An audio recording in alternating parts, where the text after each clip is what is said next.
Walt Disney World generates approximately $8 billion in revenue per year from its Florida parks and resorts, employs approximately 75,000 people, and sits on 27,000 acres of Central Florida land that represents one of the largest private land holdings in the state.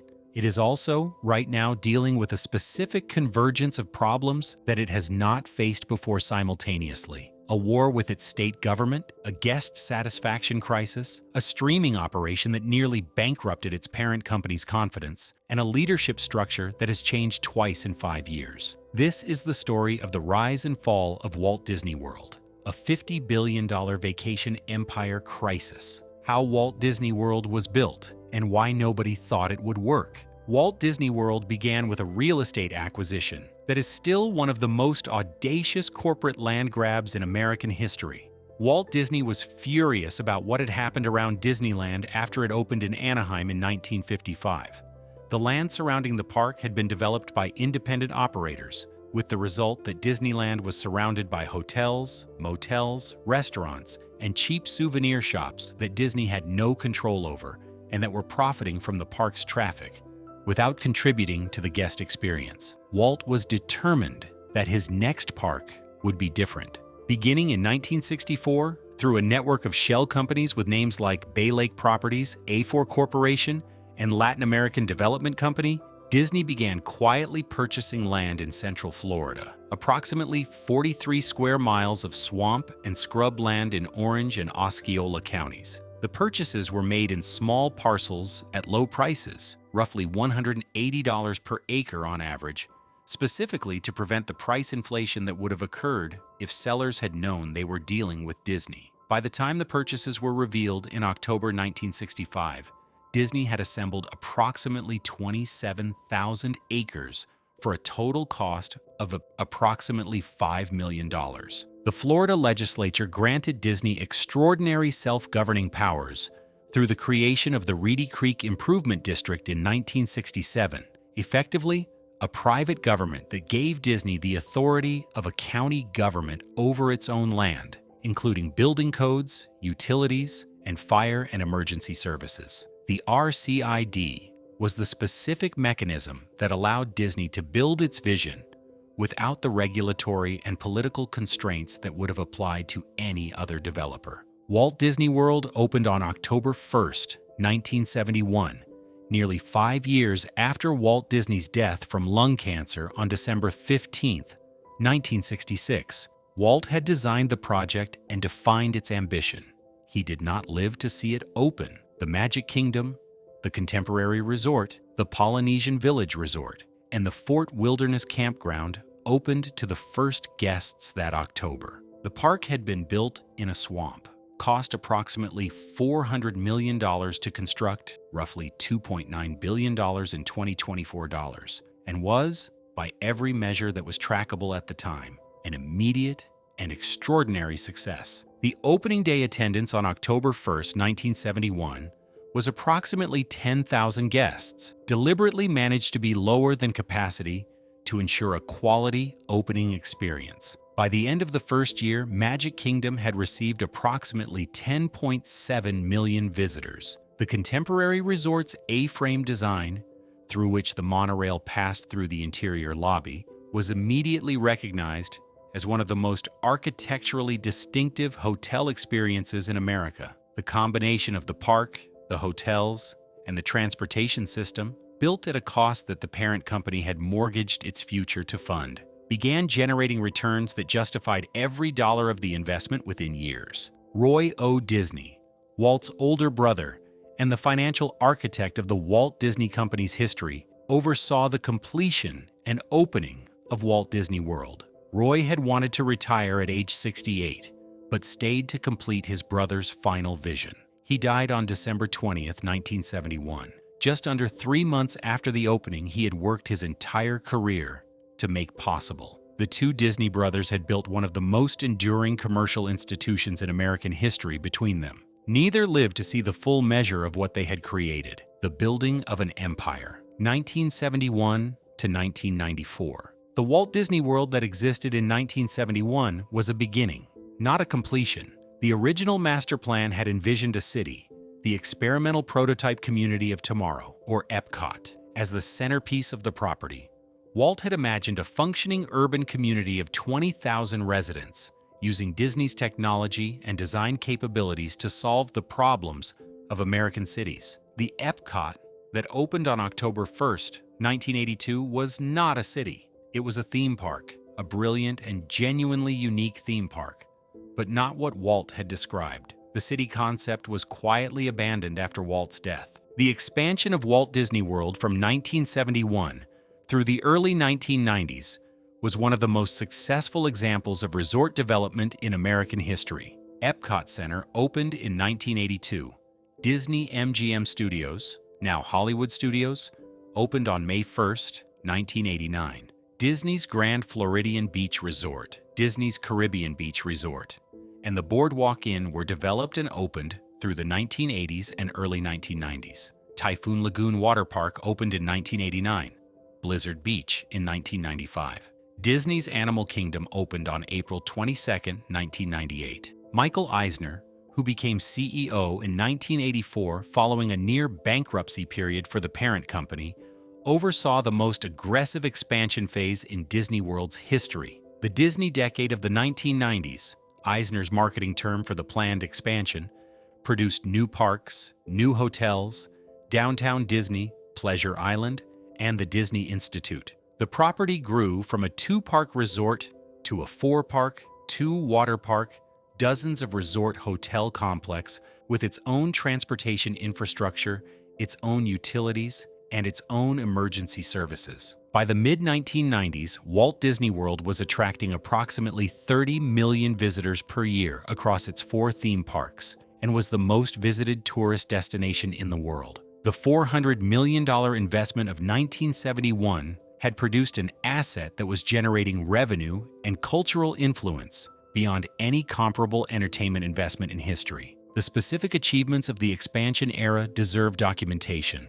When Epcot opened on October 1st, 1982, it represented the most ambitious theme park concept ever built, Future World. With its corporate-sponsored pavilions exploring technology and science, and World Showcase, with 11 national pavilions representing the cultures and cuisines of countries from around the world. Nothing like it existed. The pavilions, Japan, France, Germany, Italy, Mexico, Canada, United Kingdom, China, Norway, Morocco, and the American Adventure were genuine collaborations with the governments and cultural institutions of those countries, and the food, architecture, and entertainment in each pavilion was curated with a seriousness that no other theme park had attempted. The Disney MGM Studios, which opened in 1989 as a working production facility with theme park elements, captured the specific cultural moment of Hollywood nostalgia and brought behind-the-scenes entertainment, the Backlot Tour, the Great Movie Ride, the Indiana Jones Stunt Spectacular, to a guest population that was genuinely fascinated by the mechanics of filmmaking. It was not simply a theme park. It was an argument for the value of the movie industry as an entertainment product in its own right. Disney's Animal Kingdom, which opened in 1998 at a cost of approximately $800 million, was the most expensive theme park ever built at the time of its opening. The combination of genuine zoological exhibits, Disney's narrative and environmental design, and the specific character of a park that felt different from Magic Kingdom or Epcot, wilder, less manicured, more unpredictable, produced a 4th park that completed the Walt Disney World Resort with a genuinely distinct offering. The streaming trap. How Disney Plus nearly broke the parks. The crisis that directly affected Walt Disney World's guest experience did not originate in Florida. It originated in Burbank. Disney launched Disney Plus on November 12, 2019, a streaming service designed to compete with Netflix, Hulu, and Amazon Prime Video for the $10 to $15 per month subscription that was reshaping media consumption. The service launched successfully. 10 million subscribers on day 1, 50 million within 5 months, 100 million within 16 months. Bob Chapek, who replaced Bob Iger as CEO in February 2020, inherited a streaming operation that appeared to be winning. The problem was the economics. Disney Plus was losing significant money per subscriber, acquiring content, maintaining servers, and the global marketing push required to grow the subscriber base all cost more than subscription revenue was generating. Disney's streaming division, Disney Plus, Hulu, and ESPN Plus, reported cumulative losses of approximately $11.4 billion between 2020 and 2023, as the company chased subscriber growth at the expense of profitability. The financial pressure from streaming losses had a specific and documented effect on the Parks division. Under Chapek's leadership, the Parks division was tasked with generating the profitability that the streaming division was destroying. The specific mechanism was the monetization decisions documented in the previous section.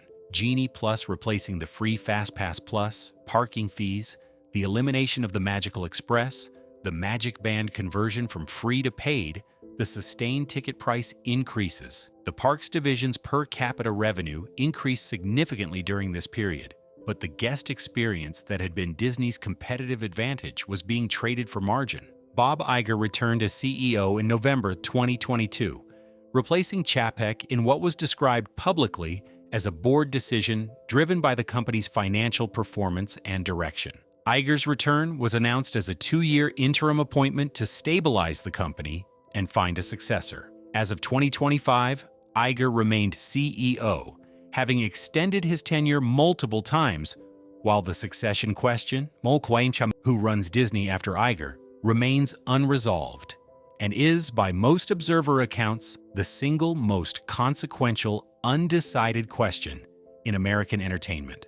The specific Parks division financial performance during the 2020 to 2023 period illustrates the pressure that was being applied. Disney Parks, experiences and products generated operating income of approximately $3.3 billion in fiscal year 2022 and approximately $4.0 billion in fiscal year 2023. Remarkable figures that represented the financial performance saving the broader company's earnings during a period when the streaming losses were enormous. The Parks division was, in corporate financial terms, subsidizing the streaming gamble. The human cost of that subsidy was paid by the guests who found the park experience increasingly monetized, and by the cast members who were operating under budget constraints that affected staffing levels, training investment, and the day-to-day resources available for guest service. Disney's Parks division had always operated with significant financial discipline. It was never an environment of unlimited investment. The post-pandemic period produced a financial intensity in Parks decision-making that guests and cast members reported as qualitatively different from previous eras. Bob Chapek's tenure, 33 months as CEO, ending with his abrupt dismissal by the Disney board in November 2022, is the most directly accountable leadership period for the guest experience decisions that have been most criticized. Chapek was not an Imagineer or a parks person by background. He was a distribution and consumer products executive. His specific imprint on the Parks division was the revenue optimization philosophy that produced Genie Plus, the ticket price structure, and the elimination of free amenities. Whether those decisions were Chapek's alone or were products of financial pressures that any CEO would have faced in the same circumstances is a question Disney's internal discussions have not resolved publicly. The Florida political war. In February 2022, the Florida state legislature was considering what became known as the Parental Rights in Education Act, referred to by critics as the Don't Say Gay bill, prohibiting classroom instruction on sexual orientation and gender identity for students in kindergarten through 3rd grade. Disney's then CEO Bob Chapek initially declined to comment publicly on the legislation, under pressure from employees who wanted the company to take a public stance against it. Chapek subsequently issued a public statement opposing the bill after internal employee pressure, including a walkout by Disney employees at Chapek's headquarters. Governor Ron DeSantis of Florida, whose relationship with Disney had previously been standard corporate political diplomacy, responded to Disney's public opposition to the legislation with a sustained campaign against the company's special status in Florida. In April 2022, the Florida legislature voted to dissolve the Reedy Creek Improvement District, the self-governing structure that had given Disney County equivalent authority over its land, since 1967. The dissolution was a specific political action against a specific company in retaliation for that company's public position on legislation, an unusual use of state legislative power against a private employer that had not committed any legal violation.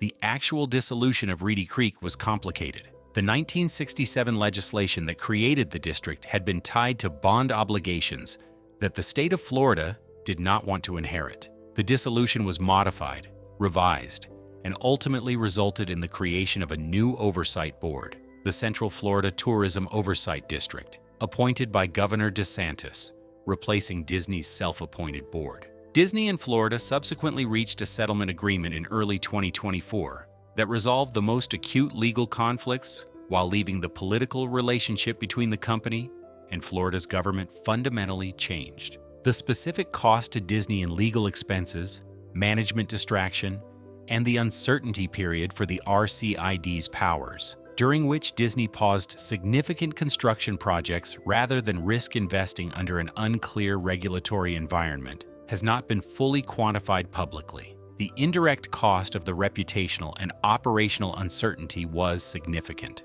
Disney had been planning, at the time the RCID conflict erupted, a major expansion of its Walt Disney World campus, a residential and mixed-use development called Story Living by Disney, that would have placed a Disney-branded residential community on Walt Disney World property, leveraging the RCID's governance framework to create a new revenue stream and a new form of Disney brand immersion for residents. That project and other development initiatives dependent on RCID's powers were paused or canceled during the conflict period. The broader significance of the Florida political war is what it suggested about the durability of the regulatory structure that had allowed Walt Disney World to operate as it has for 55 years. The Reedy Creek Improvement District had been established as a permanent arrangement embedded in Florida law, with provisions specifically designed to tie the district's existence to bond obligations that the state would not want to inherit. The ease with which the Florida legislature, at the direction of a governor who was angry at a corporation, voted to dissolve it demonstrated that the RCID was more politically contingent than Disney's executives had understood. Disney's first 50 years of Florida operations assumed that the RCID was a permanent feature of the regulatory landscape. Disney's next decade will involve managing a relationship with a state government that proved it could change that landscape, and that demonstrated it was willing to do so for political rather than policy reasons. The guest satisfaction crisis and what Disney's own data shows. Walt Disney World's guest satisfaction scores, tracked internally by Disney and externally by organizations including the American Customer Satisfaction Index, ACSI, have followed a documented decline trajectory since approximately 2021. The ACSI Hospitality Report, which tracks guest satisfaction for major hotel and entertainment companies including Disney, recorded declining scores for Disney's parks and resorts in multiple consecutive survey periods. The specific structural driver of guest satisfaction decline is documented in the previous chapter's content: the Genie Plus system, the price increases, the removal of previously free amenities, the maintenance deferrals.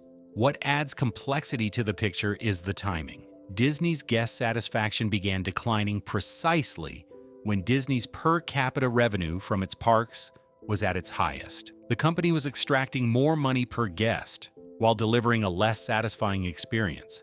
Disney's response to the guest satisfaction concern has been managed in public through a combination of acknowledging guest feedback. Iger specifically commented on the value perception problem in earnings calls and public appearances, and making selective reversals, bringing back the dining plan, reducing some lightning lane prices on lower demand days, restoring tram service, while maintaining the core monetization structure that drives the satisfaction decline. The attendance picture adds a specific data point. Disney World reported park attendance softness in fiscal year 2024 compared to the post-pandemic revenge travel peak of 2022 and 2023. The specific demographic most affected, price-sensitive domestic visitors, who previously came every few years and who have been priced out by the current cost structure, is not easily replaced by the international visitors and high-income domestic travelers who can still afford the current pricing. What $50 billion in annual revenue can and cannot buy. The framing of this video as a $50 billion crisis requires specific context.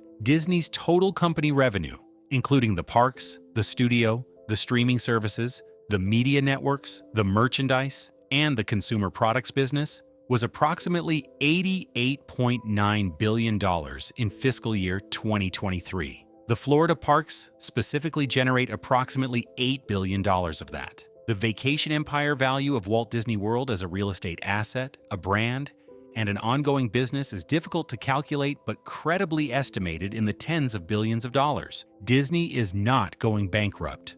Walt Disney World is not closing.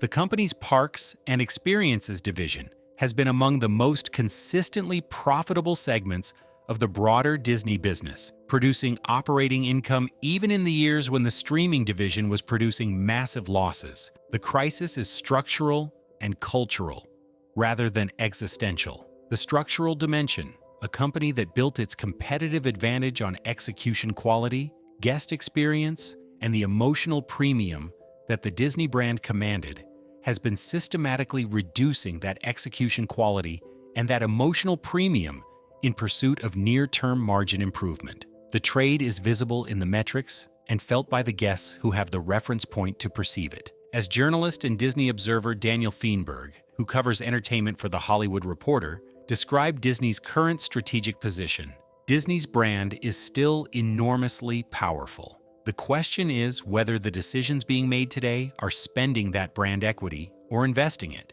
Spending brand equity is fine for a while. You have a lot of it. The problem is the bill comes due eventually, and it's not always clear until afterward when you cross the line.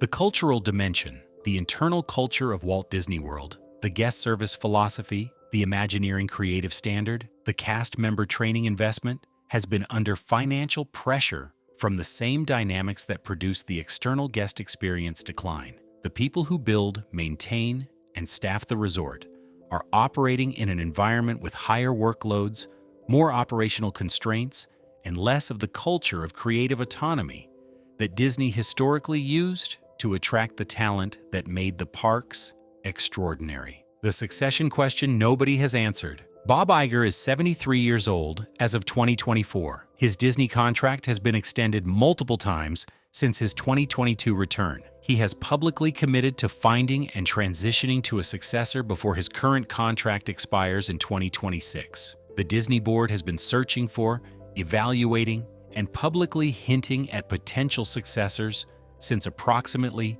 2023, without making an announcement. The succession challenge at Disney is specifically acute because the company spans entertainment segments that require different skill sets. The streaming and media business, requiring digital media expertise and content strategy. The parks and experiences business, requiring hospitality, operational, and creative judgment. The studio business, requiring film and television production expertise.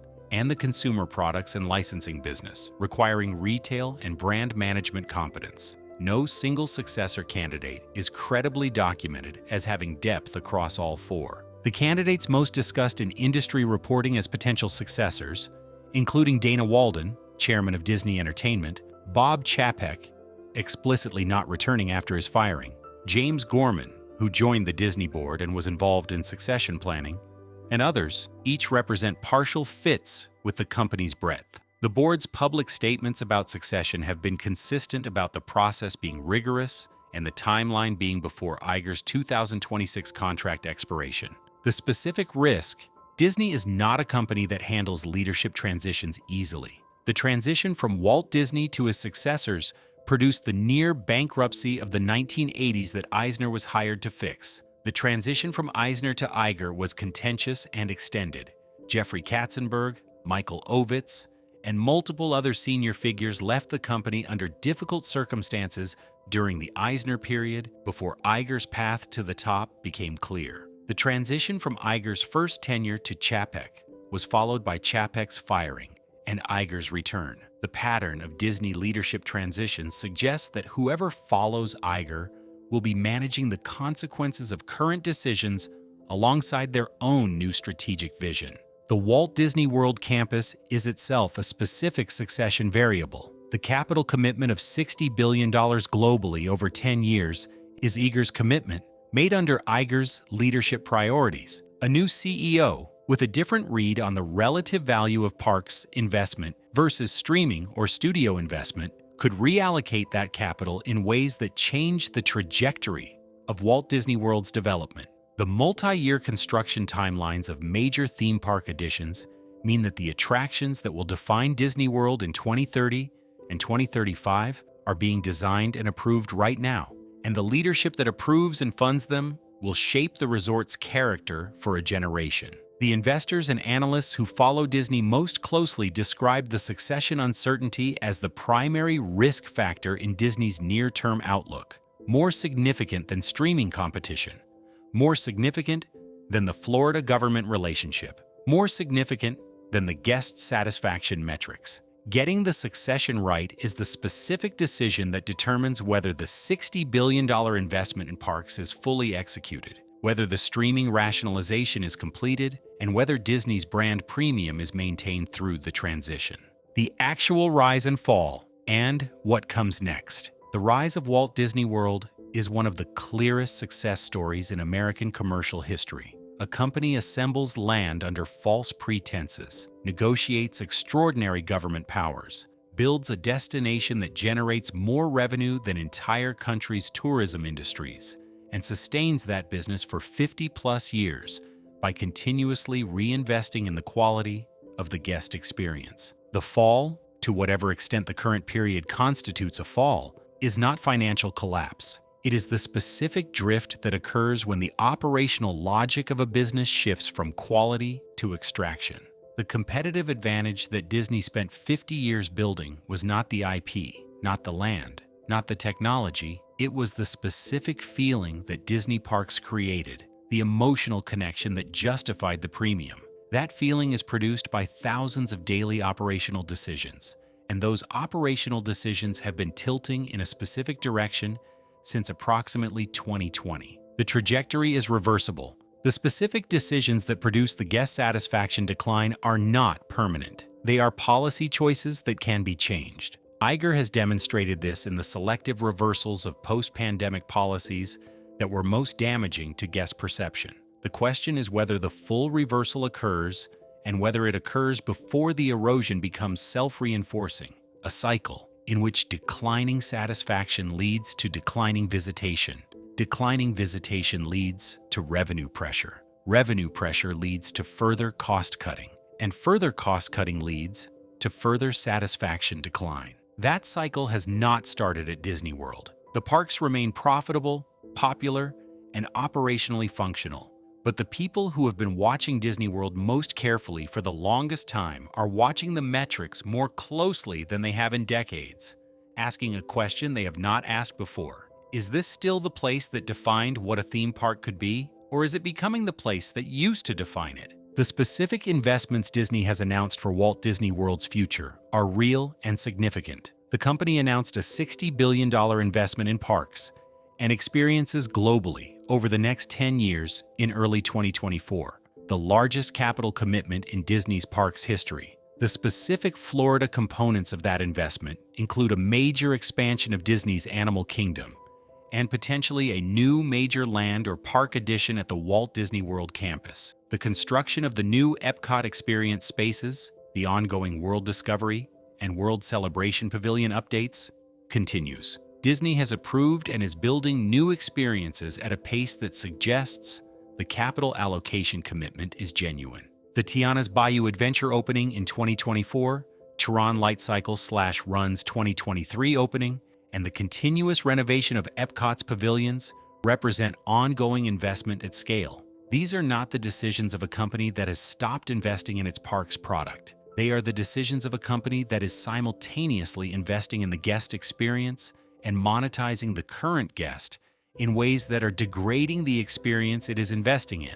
A specific corporate tension that Iger's team is managing with documented awareness, but without a fully executed resolution. Whether the $60 billion investment in future experiences will fully restore the guest satisfaction and cultural positioning that post-pandemic policy decisions degraded is a question whose answer depends on decisions being made right now in Burbank and in Orlando by people who are very aware of the stakes and not all in agreement about how to proceed. The 50-year arc of Walt Disney World is a story about what happens when a company is genuinely exceptional at something, not just good, but genuinely in a category of its own, and then faces the specific pressure to monetize that exceptionalism rather than invest in it. The answer Disney gave to that pressure between 2020 and 2024 is documented in the guest satisfaction data, the fan community conversation, and in the metrics that Disney's own finance teams track daily.